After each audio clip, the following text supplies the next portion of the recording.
Many speculate Ernest Withers was a paid informant. Not only can informants provide law enforcement with tips, they can provide inside information into an organization's operation and even secure convictions with their testimony.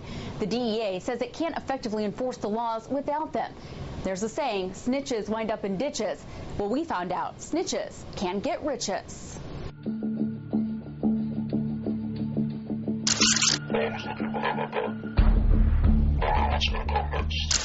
The real deal here was trying to stamp out corruption. There, I'm gonna run, man. Throw me one down the stack.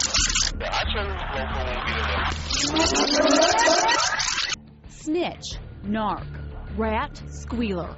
All nicknames for the confidential informant, or CI. Law enforcement calls them vital. Informants are considered one of their most effective tools. A confidential informant is someone who provides information about criminal activity to law enforcement officers. Their identity is kept secret to protect them against retribution from those involved in the crime. It's just how it starts. Most of the informants that we develop are actually involved in criminal activity. You get your best information from the people who are have knowledge of the crimes or are being involved in committing the crimes. Sergeant Clay Aiken with the Shelby County Sheriff's Office says 80 to 90% of their informants have become informants Look at me. following an arrest and are looking for leniency on their sentences. But others who don't have a case to work off are paid. Informants come from all walks of life. They can be photographers like Ernest Withers, lawyers, mothers, girlfriends, really anyone. But many times, they're crooks. If we don't pay them and we don't get this information, it could involve loss of property or even potentially loss of life. Records on the number of informants and what they're paid is not made public by the Sheriff's Office. Aiken says informants are paid with seized drug money, not taxpayers' dollars. I've seen informants get paid anywhere from $50 to thousands of dollars, but there's no set rate. No set fee. One of my law enforcement sources who works directly with informants says he's seen a Mid-South informant get handed $50,000 cash from one tip that led to a huge drug bust. And he says it's not uncommon for informants to shop their information around, selling it to the highest bidder, because $50,000 is nothing compared to what the feds can offer. According to the 2002 U.S. Attorney General's guidelines regarding the use of confidential informants on a federal level, payments between $2,500 and $25,000 must be signed off by a senior field manager. Payments more than $100,000 in 1 year must get approval from headquarters, as does any payout of more than $200,000 over a lifetime. An informant's pay depends on the level of the targeted individual or organization, the amount of the seizure, and significance of their contribution.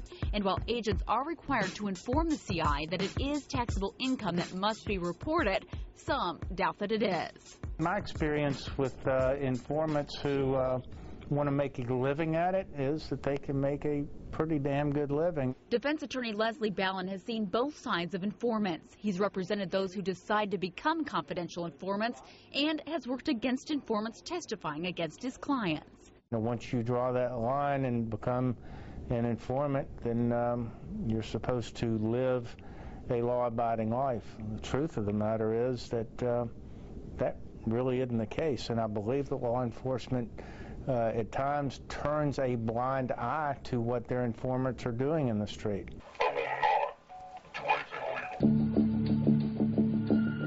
Aitken says the sheriff's office cannot work with an informant who is knowingly committing crimes. But in Mississippi, the rules are different. District Attorney John Champion says in drug cases, confidential informants are paid for how much they buy. If they buy $100 of marijuana, they get $100. Champion says he had one ex-drug addict work as a professional confidential informant. He traveled around the country working for various narcotics units, making up to $1,000 a day. Champion estimates he got paid between $70,000 and $90,000 a year. He just came in. Federal guidelines also allow confidential informants to commit crimes without being prosecuted, as long as it's necessary for the investigation, like in the case of Joe Cooper. And I was really surprised that I became a well-known informant.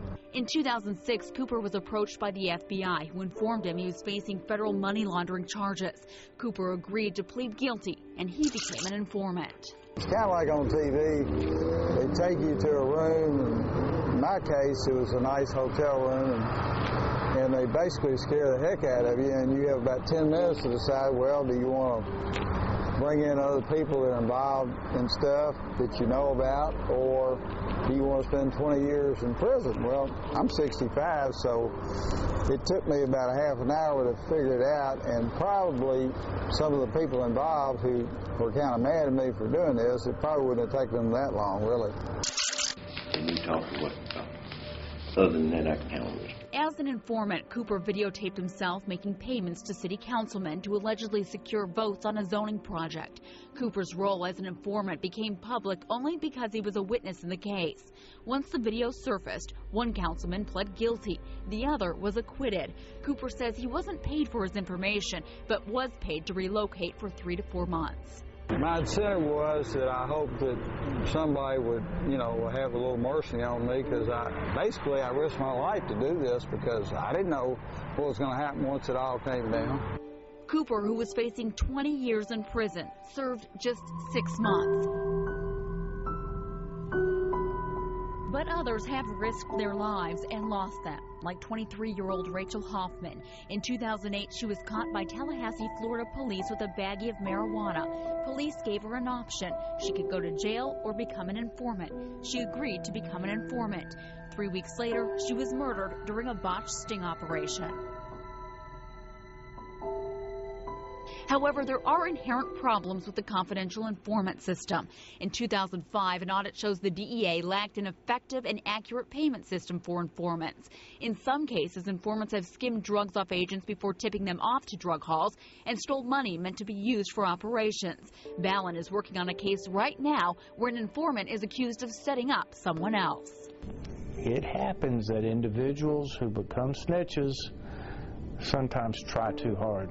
And when they try too hard, they get others involved, trying to get credit for themselves when it shouldn't be. While some say paying an informant is like making a deal with the devil, others say it can be a necessary evil. If a person's going to tell the truth, why do they need to be given something in return for their testimony? I think it's probably the only way to really prove cases, because when you have somebody on the inside that knows exactly what's going on, and you get them on tape and you get them on that video, it's awfully hard to dispute it. No matter how you obtain the information, if you can be one step ahead of the criminal, it's going to make it a safer community and a safer place for all of us. The number of informants is unknown locally, although an audit shows the DEA can have up to 4,000 confidential informants at any given time, and they can work for a long time. In the federal government, a review committee must review their performance after being employed for 6 years. But locally, the sheriff's office says long-term informants are not common. For Fox 13 News at 10, I'm Jill Monier.